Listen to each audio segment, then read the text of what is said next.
हाय। ये video BEd second semester के लिए है और जैसा कि आपने देखा है कि कोरोना वायरस तेजी से फैलता जा रहा है, तो आप लोग अपने घर पर रहिए, सुरक्षित रहिए और घर पे ही ऑनलाइन पढ़िए।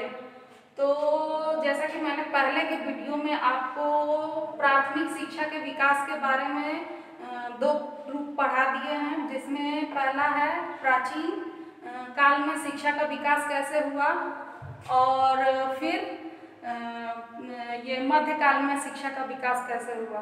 तो प्राचीन काल के अंतर्गत जैसा कि आपने पहले वीडियो में देखा होगा कि उसमें वैदिक और बौद्धिक दोनों कालाएं हैं, उनको दो कलाओं में बांटा गया है और मध्यकाल भी दो कलाओं में बांटा गया है, जिसमें कि पूर्व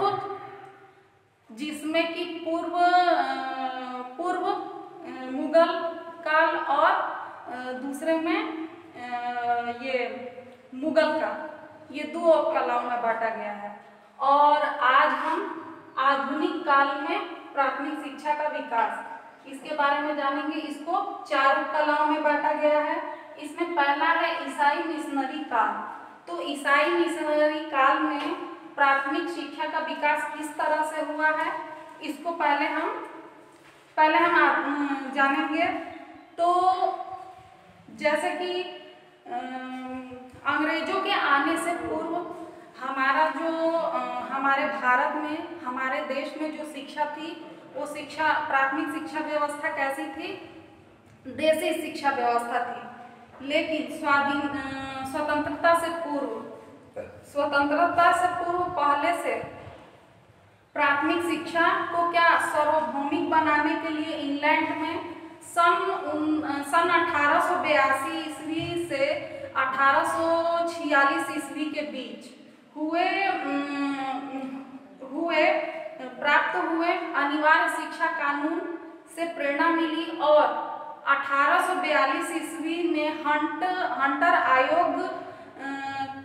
आयोग के समक्ष जो चर्चा हुई, उसमें कुछ भारतीय विद्वानों ने भी क्या लिया, शिक्षा के बारे में मत रखा, जिसमें सबसे प्रमुख है दादा भाई नौरोजी। और जैसा कि मैंने आपको पहले बता दिया है कि आधुनिक काल को चारों कलाओं में विभाजित किया गया, जिसमें प्रथम है ईसाई मिशनरी काल।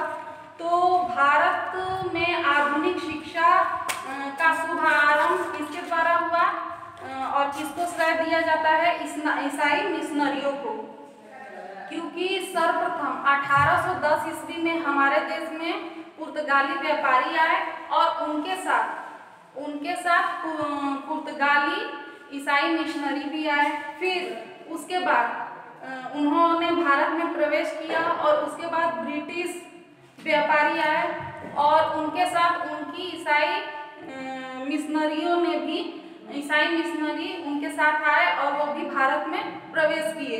इसके बाद 1667 ईस्वी में फ्रांसीसी व्यापारी आए और उनके साथ उनकी फ्रांसीसी ईसाई मिशनरी आई। और इसके बाद 1680 में डेनिश व्यापारी आए और उनके साथ भी उनकी ईसाई मिशनरियों ने प्रवेश किया। इस प्रकार 1613 ईस्वी से लेकर 1757 ईस्वी, यानी कि 144 वर्ष के इस लंबे समय में भारत में प्राथमिक शिक्षा का क्या हुआ, प्रचार, विकास हुआ, प्रसार हुआ और इनका इसमें बहुत बड़ा योगदान है। अब इसके बाद हम चलेंगे ईस्ट इंडिया कंपनी का। इसमें शिक्षा का विकास कैसे हुआ, अब इसके बारे में जानेंगे। 1857 ईस्वी में प्लासी का युद्ध हुआ और 1757 ईस्वी में प्लासी का युद्ध हुआ और 1764 ईस्वी में बक्सर का युद्ध हुआ। ये तो आप लोग इतिहास के पढ़े होंगे, तो इतिहास के अंतर्गत ये इसके बारे में सबको जानकारी होगी। तो बक्सर युद्ध हुआ और उसमें क्या ईस्ट इंडिया जो कंपनी कंपनी थी वो विजय हुई और उसका जो शासन है वो बंगाल, बिहार और मगध प्रांत में बन गई और उनके हौसले क्या हुए, बुलंद हुए। फिर 1773 में जब इंग्लैंड की सरकार ने रेगुलेटिंग एक्ट पास किया तो 1793 में ब्रिटेन की पार्लियामेंट में कंपनी ने क्या किया, एक नया आज्ञा पत्र प्रसारित किया और 1857 में लॉर्ड मिंटो भारत के नए गवर्नर जनरल नियुक्त हुए और 1813 ईस्वी में ब्रिटेन की पार्लियामेंट ने कंपनी की नई आज्ञा पत्र प्रसारित की।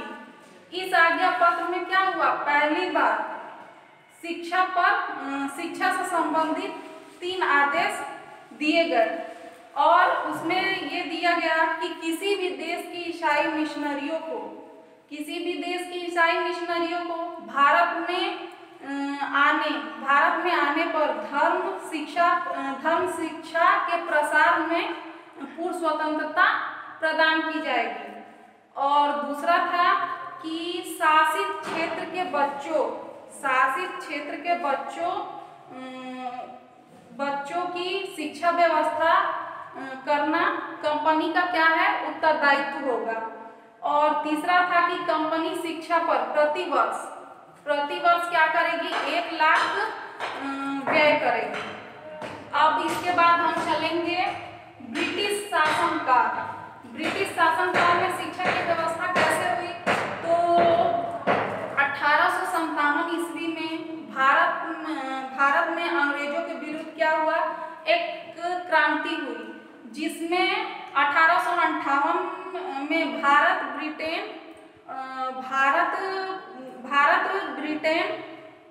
ब्रिटेन की सरकार का शासन स्थापित हो गया और 1859 ईस्वी में इन्होंने क्या किया, प्राथमिक शिक्षा पर कर लगा दिया, जिससे उस शिक्षा के कर से जो प्राप्त धनराशि थी वो उसके द्वारा उन्होंने प्राथमिक शिक्षा का क्या किया, विकास करने का प्रयत्न किया। लेकिन क्या हुआ कि जो इनकी शिक्षा थी, जो इनका प्रयत्न था वो सफल नहीं हो पाया। फिर बाद में इन्होंने भारतीय शिक्षा के संबंध में 4 बड़े सुझाव दिए, जिसमें उन्होंने ये कहा कि सरकार प्राथमिक शिक्षा का भार प्रांतीय निकायों पर छोड़ दे और प्रांतीय सरकार इन निकायों को प्राथमिक शिक्षा पर होने वाले 1/2 या 1/3 भाग अनुदान के रूप में दे। और दूसरे सुझाव ने ये किया कि प्रांतीय शिक्षा का माध्यम देशी होना चाहिए। और तीसरे में प्रांतीय सरकारें इन भाषाओं का विकास के लिए प्रयत्न करें। और चौथे में प्राथमिक शिक्षा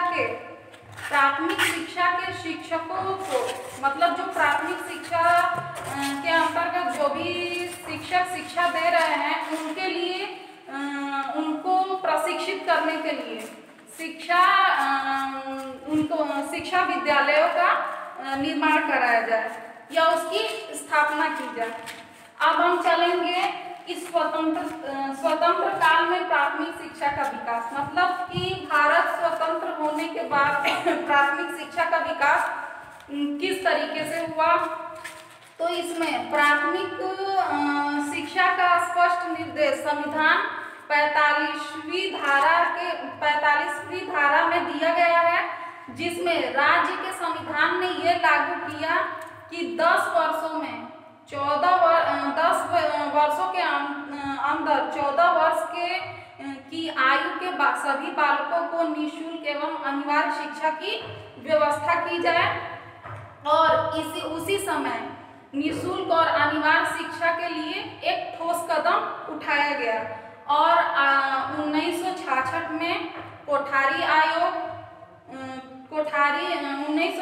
में कोठारी कमीशन आयोग और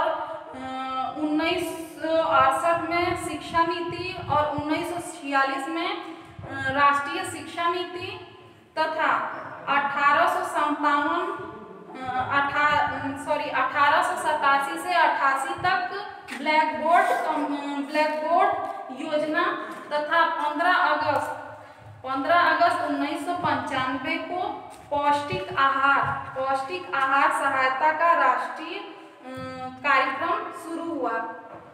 तो अब हमने शिक्षा के 4 उपकलाओं के बारे में जाना और आपको ये वीडियो पसंद आई होगी तो इसको लाइक करिएगा, इस पे कमेंट करिएगा।